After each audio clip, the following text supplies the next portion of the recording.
వాక్యం తలంచుకుంటూ పరిశుద్ధ గ్రంథం నుండి యెషయా గ్రంథం 7వ అధ్యాయం 14 వచ్చిన చదువుకుందాం. 14 వచ్చిన కాబట్టి ప్రభు తానే ఒక సూచన మీకు చూపును, ఆలకించుడి, కన్యక గర్భవతి కుమారుని కని అతనికి ఇమ్మానుయేలను పేరు పెట్టును. దేవుడు తన పరిశుద్ధ వాక్యం మన కొరకు దీవించునుగా. ఆమేన్. చిన్న ప్రార్థన కొద్ది నిమిషం వాక్యం ధ్యానించుకుందాం.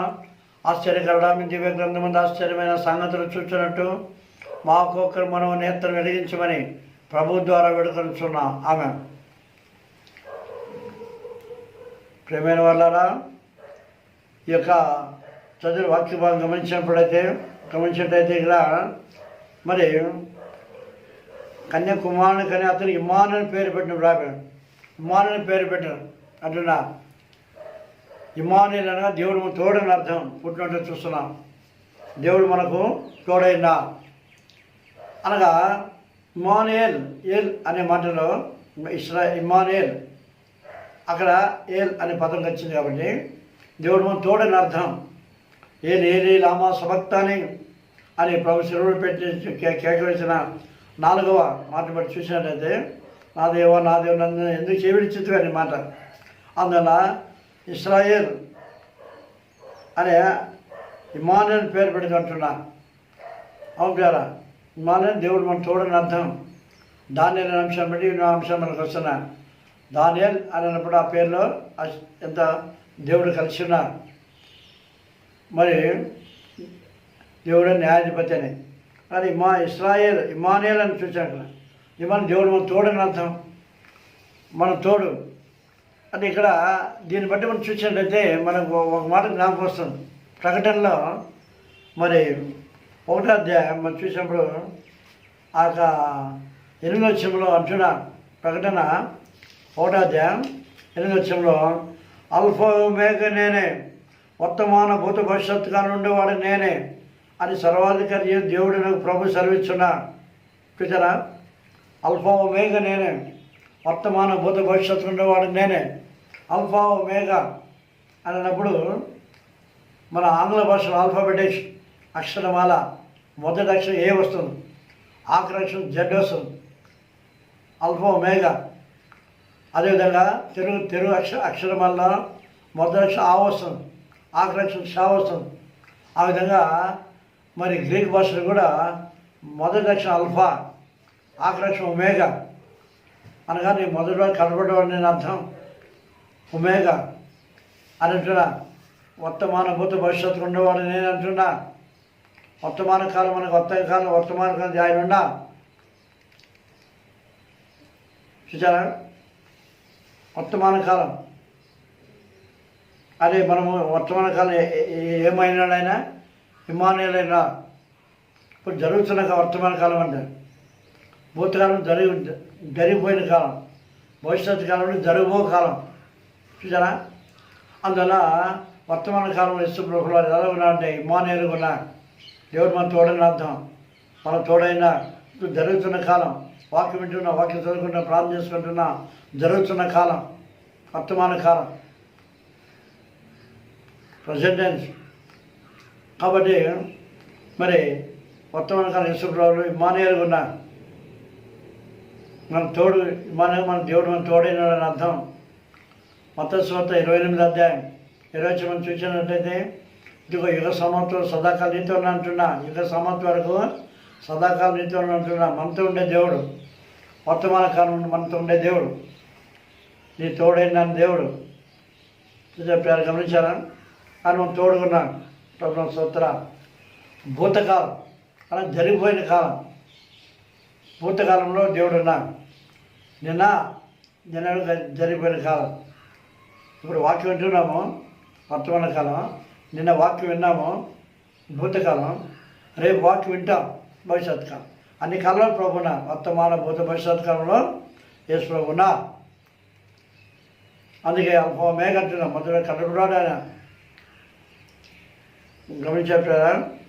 అంతేగాక ప్రకటన మరి 1:18 రామాట అంటున్నా. ఏమంటున్నాడు? నేను మొదటివాడు కనబడేవాడు జీవించేవాడు, మృతునైతున్నా యుగము సజీవునైనా. చూసారా, యుగము సజీవుడున్నా. వర్తమాన భూత భవిష్యత్తు ఉన్నటువంటి ప్రభు కప్పారా. ఈ విధంగా మరి ఆయన అన్ని కాలాలు ఉన్నటువంటి ప్రభు.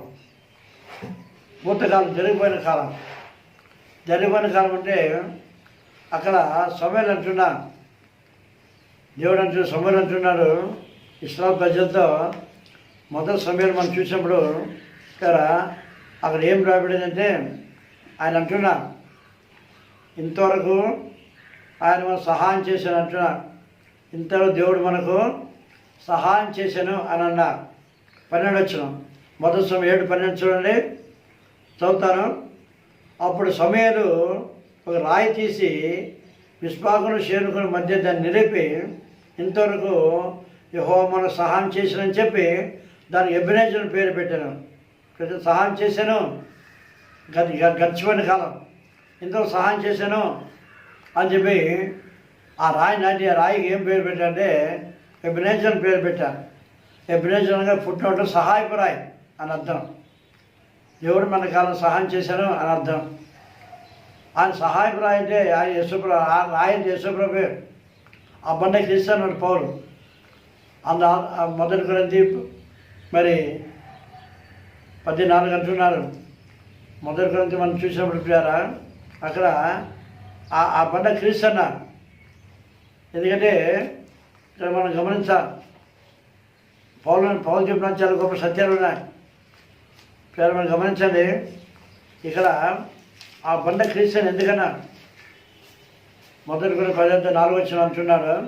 అందరూ ఆత్మ సంబంధమైన ఒకే పానం చేశారు. ఏదనగా తమను వెంబడించిన ఆత్మ సంబంధం బండలోని త్రాగిరు. ఆ బండ క్రీస్తు అన్నారు.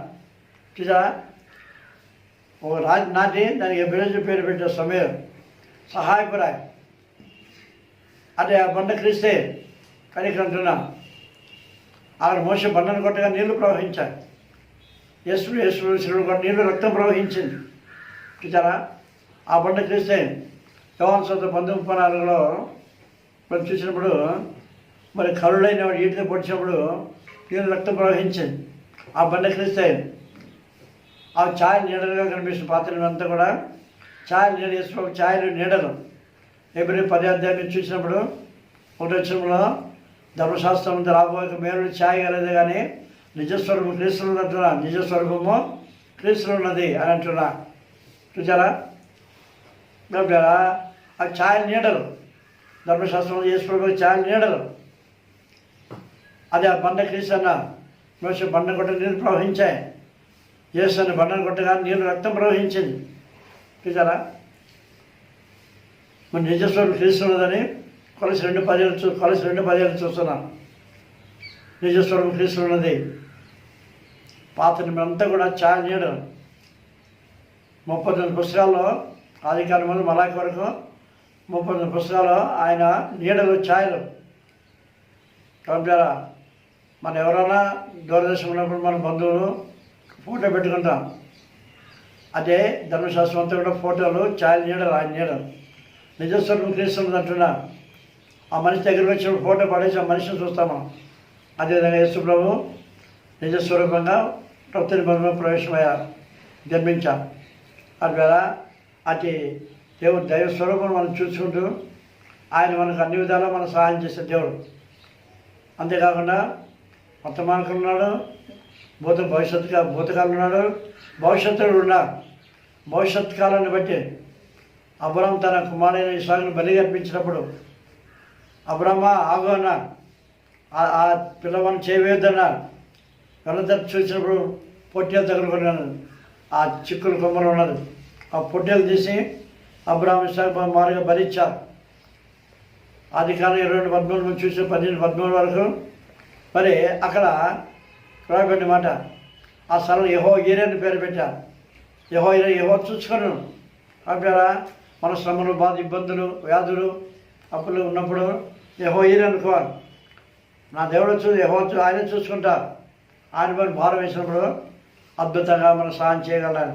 కాబట్టి మన భారం అంతా దానిపైన వేసి ఆయన మహిమొచ్చి కనపరిచి ఆ నిత్యత్వం వాడు మనం స్వస్థ పొందినట్టు ఆత్మతాన్ని సహాయం చేసి సిద్ధపడుతున్నా. ఆమె ప్రార్థన చేసుకుందాం. ప్రభోదాయ మేడ కృపలతో ఆశ్చర్యకల్లా స్వత్వం ఇంతవరకు మాతృలు అద్భుతంగా మాకు మీ దివ్య గ్రంథంలో ప్రచారం బోధించే స్తోత్రం రాజా. విన్న ప్రతి ఒక్కరు ఆశ్రయించి ప్రతి కుటుంబం దీవించండి. ప్రతి ఒక్కరు కొరత తీర్చి ఆరోగ్యం దయచేసి వ్యాధులు బంధించి అప్పులు తరలి సమాధానం యేసు ప్రభు ద్వారా వేడుకొంచున్నాం తండ్రి. ఆమెన్. ప్రభువైన యేసుక్రీస్తు యొక్క కృపయు తండ్రి అయిన దేవుని యొక్క ప్రేమయు పరిశుద్ధాత్మిక అన్యోన్య సహవాసమును చేరిన మనందరికీ మళ్ళీ మన ప్రభుత్వ పర్యంతం సదాకాలం తోడైండునుగాక. ఆమెన్.